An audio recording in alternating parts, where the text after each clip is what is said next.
ces jumelages de la transition digitale, numérique et la transition verte, c'est essentiel parce que l'un renforce l'autre.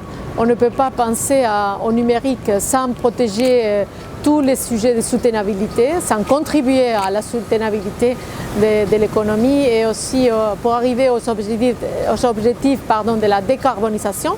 Et d'un autre côté, pareil, pour la transition verte et bleue, donc une transition vers une croissance plus soutenable ne se fera pas sans le numérique.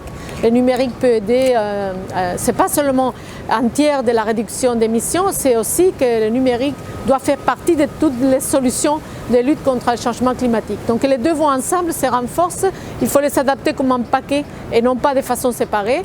Et au niveau régional, les pays ne peuvent pas arriver à faire cette transition de façon efficace seuls, parce que ça serait impossible. Étant donné les liens entre les pays, il faut trouver des solutions régionales. Et pour ça, il faut réfléchir à un cadre cohérent pour au moins discuter et, si possible, harmoniser les solutions en termes de régulation et de lois et tous les dispositifs qui sont nécessaires pour favoriser la transition. Oui, je pense que ce que je veux dire, peut-être on l'a déjà entendu mais on est ressorti avec l'idée que encore le partenariat public-privé est nécessaire dans le sens où le gouvernement doit mettre en place l'environnement, les régulations, etc.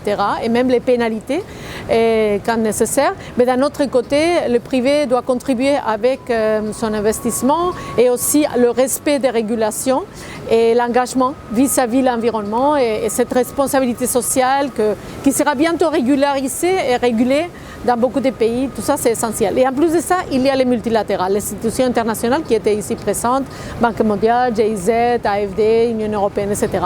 C'est de nouveau un partenariat entre nous tous pour arriver à que toutes ces idées deviennent une réalité.